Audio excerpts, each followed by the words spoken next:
और यहाँ मौजूद हर नर जोई की जिंदगी का यही मकसद रहता है कि बॉसमैन की तरह झुंड में शीर्ष पर पहुंच जाए। इसलिए यहाँ तो क्या हुआ? मेरा घुटना क्या क्या क्या क्या हुआ? मेरे घुटने में मोच आ गई, मैं गिर पड़ा और ये मुड़ गया। टूट गई? मार्टिन बुरी तरह गिर कर जख्मी हो गया। बहुत दर्द हो रहा है, दर्द हो रहा है। क्या तुम इसे हिला सकते हो? क्या ये मुड़ रहा है? पूरा घुटना लगा जैसे अंदर कुछ फट गया है। तुम कैसे गिरे? मैं कूदता हुआ अजीब तरीके से गिरा और मैं इधर से गिर गया। लगता है लिगामेंट में चोट है। शायद वही है। ये वैसा ही लग रहा है जैसे फुटबॉल में चोट लगने पर होता था। ये कमजोर है। मैं इसे हिला सकता हूँ। मुझे बर्फ चाहिए।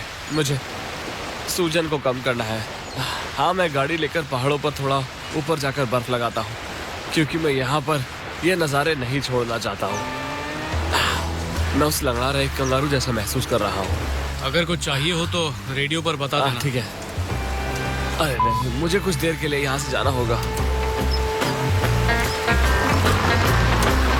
पहले लगी एक चोट से मुझे पता है कि अस्पताल जाने से पहले ही सूजन कम करने की कोशिश करनी चाहिए, इसलिए मैं पहाड़ों पर जा रहा हूँ।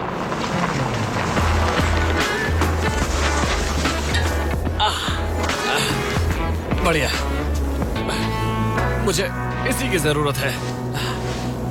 इस पर बर्फ लगानी होगी, लेकिन मैं सोच रहा हूँ कि आखिर जानवर क्या करते होंगे।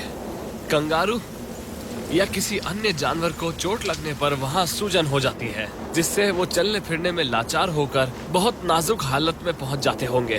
कोई भी शिकारी एक पल में उस कमजोरी को देख लेगा और फिर वो जख्मी जानवर भारी झमेले में पड़ सकता है। आप चाहे कोई भी जानवर हो या कहीं भी रहते हो, यही सच है।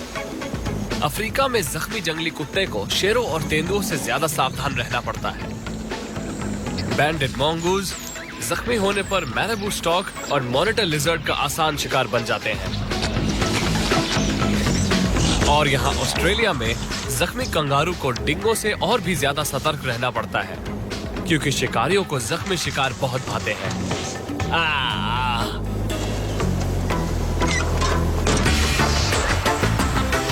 उम्र 18 महीने।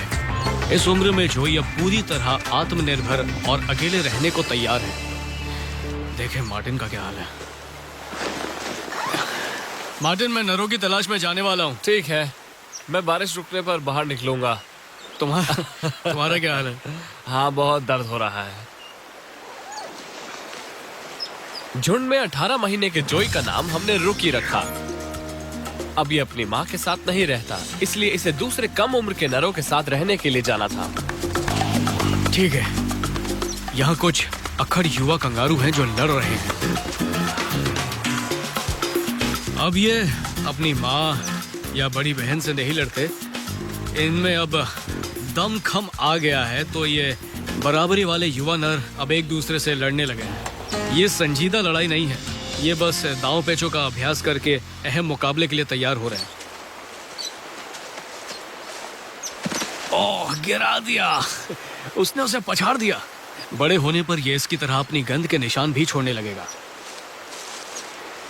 इसके शरीर में टेस्टोस्टेरोन जोर मार रहा होगा। नर के लिए ये गंध के निशान छोड़ने वाली मुद्रा है। ये मिट्टी खरोंच कर अपनी छाती को जमीन पर रगड़ता है